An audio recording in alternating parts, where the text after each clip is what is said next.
चढाऊ तर तिम्रो मन जति सधैँभरि नै भक्तिमा लगाऊ। मैले शक्ति प्रदान गर्नेछु भन्ने चाहिँ सधैँभरि नै विचार हुन्छ गुरुको। राधे राधे भन्नुस्। यो पनि ल्याऊ त्यो पनि ल्याऊ, यसो गर उसो गर, मलाई मात्रै समय देऊ, मबाट मात्रै आइरहऊ, मलाई मात्रै सुसार गरिरहऊ, मेरो मात्रै सेवा गरिरहऊ भन्ने गुरु हुँदैन। राधे राधे। फुर्सद भएको बेलामा आऊ, तिमीलाई मन लागेको बेलामा आऊ। तिमीलाई म कर लाउँदिन, तिमीलाई रहर लाग्नुपर्छ। यहाँ ल्याएर चढाउन पनि सबै तिम्रो भित्रबाट आउनुपर्छ। यहाँ कुनै पनि नै चढाउनको लागि, दिनको लागि, खुवाउनको लागि तिम्रो मनबाट आउनुपर्छ। तिम्रो मनबाट ल्याएर चढाउन मन लागे चढाऊ, चढाउन मन नलागे नचढाऊ। त्यो संस्कारको गुरु हुनुपर्छ श्री सत्यनारायण भगवानको। लोभिनी यो पनि ल्याऊ त्यो पनि ल्याऊ, यस्तो नि ल्याऊ त्यस्तो नि ल्याऊ भनेर माग्छन् भनेदेखि त्यो लोभी गुरुमा जन्मिन्छ है। राधे राधे भन्नुहोस्। भगवानले माग्नु भएको छ अहिलेसम्म थाहा छ? कुनै मन्दिर जाँदाखेरि,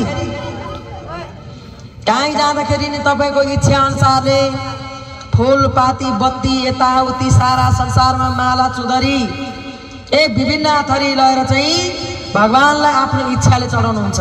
ए भक्त मलाई यो पुगेन यो ल्याउन भनेर मागे देखाएको छ? सुन्नु भएको छ?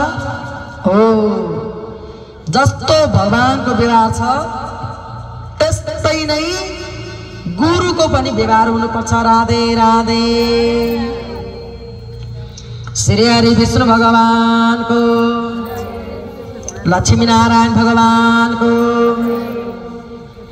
त्यही कारणले गर्दाखेरि गुरु छान्दाखेरि असल छान्नु पर्यो। असल विचार भएको, राम्रो विचार भएको, राम्रो सोच भएको गुरु। आफू पनि तर्ने भक्तलाई पनि तार्ने खालको गुरु चाहिन्छ।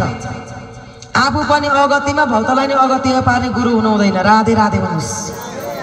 सद्गुरु भगवानको, श्री सत्यनारायण भगवानको।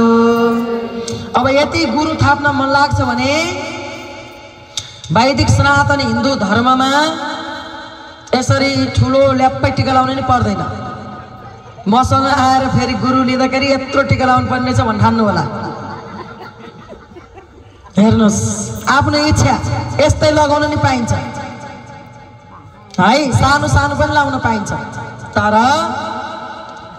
टिका भनेको कुरा सेतो भनेको के हो? सत्य। पहेँलो भनेको के हो? भक्ति। रातो भनेको के हो? शक्ति। तिनटै लाउनु पर्छ। राधे राधे भन्नुहोस्। अनि आनन्दसँग गुरुले चाहिँ दिइसकेपछि